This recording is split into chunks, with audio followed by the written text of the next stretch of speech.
राधे राधे सभी भक्तों को आप सभी का मेरे श्रीजी व्लॉग्स यूट्यूब चैनल में स्वागत है। तो आज है मार्गशीर्ष की पूर्णमासी तिथि और आज हम मनाएंगे दत्तात्रेय जयंती।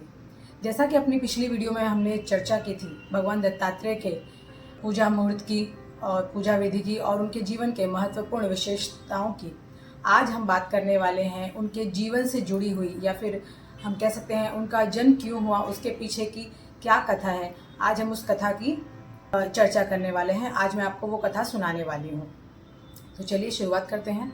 सबसे पहले चाहे वो कोई भी व्रत या उपवास हो, हमें कथा सुनने से पहले अपने हाथ में चावल, फूल और थोड़ा सा जल लेना चाहिए और फिर हाथ जोड़कर भगवान के सामने कथा सुननी चाहिए। तो चलिए शुरू करते हैं।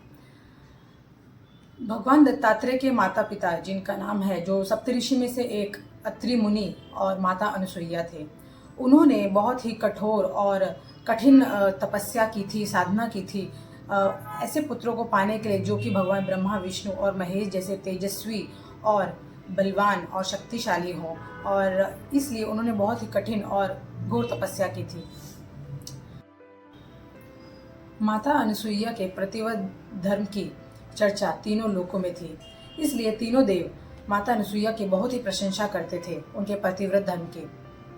परंतु तीनों देवियां ब्रह्माणी, रुद्राणी और माता लक्ष्मी, उनको अपने पतिव्रत धर्म पर बहुत ही अहंकार था। भगवान उनका अहंकार नष्ट करना चाहते थे, इसलिए उन्होंने एक लीला रची। उन्होंने नारद मुनि के मन में प्रेरणा दी और उनसे मन ही मन कहा कि आपको तीनों देवियों के सामने माता अनुसुईया के पतिव्रत धर्म की प्रशंसा करनी है।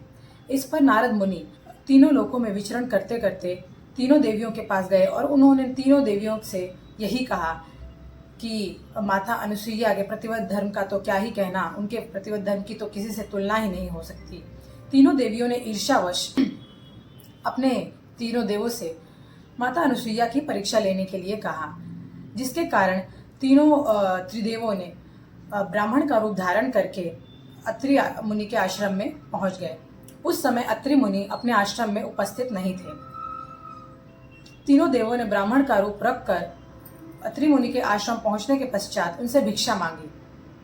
भिक्षा मांगते ही जब माता अनुसुईया ने उन्हें अपने द्वार पर देखा कि इतने तेजस्वी ब्राह्मण जो कि उनके द्वार पर आकर खड़े हुए हैं, उन्होंने उनसे भोजन करने का आग्रह किया। इस पर तीनों ब्राह्मणों ने कहा कि हमारे भोजन करने का बहुत ही कठिन नियम है, हम ऐसे ही किसी के घर में भोजन नहीं करते हैं। इस पर अत्रि मुनि की पत्नी माता अनुसुईया ने कहा कि जो भी आपका नियम है वो सब पूर्ण होगा। आप अत्रि मुनि के आश्रम में आए हैं, आप अपना नियम बताएं तो सही। तब ब्राह्मणों ने कहा कि हम साल में केवल एक बार भोजन करते हैं, इसलिए हम भोजन उन्हीं के घर करेंगे जहां पर हमारे नियमों का पालन होता है।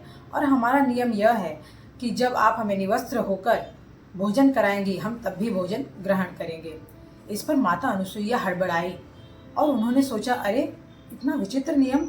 पर तब भी उन्होंने अपने मन में अत्रि मुनि का स्मरण करते हुए यह कहा कि यदि मैंने अपना पतिव्रत धर्म पूरी निष्ठा के साथ निभाया है तो मैं अपना कथन, अपना कहा हुआ वचन पूर्ण कर सकूं। तब भी उसी समय माता अनुसुईया को तीनों ब्राह्मण ब्रह्मा, विष्णु और महेश के रूप में दिखाई दिए। इतने में माता अनुसुईया ने तीनों ब्राह्मणों से कहा कि आपकी इच्छा अवश्य पूर्ण होगी, परंतु आपको 6 महीने के शिशु का रूप लेना होगा। और उसी समय उन्होंने अत्रि मुनि के कमंडल से अभिमंत्रित जल को उन तीनों ब्राह्मणों के ऊपर छिड़का, जिसके छिड़कते ही तीनों देव 6 महीने के शिशु के रूप में हो गए। फिर माता अनुसुईया ने तीनों उनकी इच्छा पूर्ण की और त्रिदेवों को भिक्षा के रूप में, भोजन के रूप में अपना स्तन पान कराया और इस तरीके से वे अपनी परीक्षा में सफल हुई और उनका कथन कहे अनुसार साबित उन्होंने कर दिखाया। कुछ समय व्यतीत होने के पश्चात जब त्रिदेवों के वियोग में व्याकुल हुई, तब नारद मुनि उनके पास पहुंचे और नारद मुनि ने उन्हें सारा वृत्तांत कह सुनाया। त्रिदेवियों ने निश्चय किया कि वे पृथ्वी लोक पर जाकर माता अनुसुईया से क्षमा याचना करेंगी त्रिदेवों के लिए। तीनों देवियां पृथ्वी लोक गई और उन्होंने माता अनुसुईया से क्षमा याचना की। त्रिदेवों ने भी क्षमा याचना की, जिसके कथन अनुसार माता अनुसुईया ने उनकी बात मानकर त्रिदेवों के ऊपर फिर से अत्रि मुनि के कमंडल का जल लेकर छिड़क दिया, जिससे त्रिदेव अपने मूल रूप में आ गए।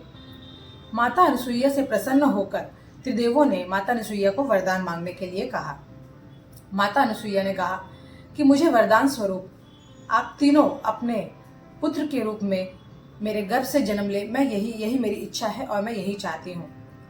त्रिदेवों ने और देवियों ने तथास्तु कहकर अंतर्ध्यान हो गए, जिसके फलस्वरूप भगवान दत्तात्रेय का जन्म हुआ, जो कि ब्रह्मा विष्णु और महेश का ही स्वरूप है, किंतु वे विष्णु अवतार हैं। तथा ब्रह्मा जी के स्वरूप से चंद्र और शिव जी के स्वरूप से ऋषि दुर्वासा का जन्म हुआ, जो कि उनके दोनों भाई हैं। तो इस तरह से भगवान दत्तात्रेय का जन्म हुआ। यहाँ पर कथा समाप्त होती है।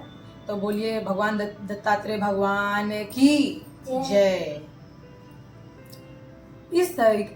तो इसी के साथ हमारी ये कथा समाप्त होती है। और जो भी हमने अपने हाथ में जल, चावल और फूल लिए हैं, इसे हमें भगवान के ऊपर समर्पित कर देना है। अगर आप मेरी पिछली वीडियो में देखेंगे तो आपको उसमें भगवान दत्तात्रेय की पूजा विधि, उनका पूजा करने का सही मुहूर्त और महत्व आपको मिलेगा, जिसका लिंक मैंने डिस्क्रिप्शन बॉक्स में डाल दिया है। अगर आपको मेरी वीडियो पसंद आती है तो आप मेरा video like, share and subscribe करें। हम अपने आगे की वीडियो में भी दत्तात्रेय जयंती में उनके जीवन के बहुत ही महत्वपूर्ण विशेषताओं के बारे में, उनके जीवन के गूढ़ रहस्यों के बारे में आपसे चर्चा करेंगे। तो अपनी वाणी को विराम देते हुए और आपको प्रणाम करते हुए आप सभी को मेरा राधे राधे।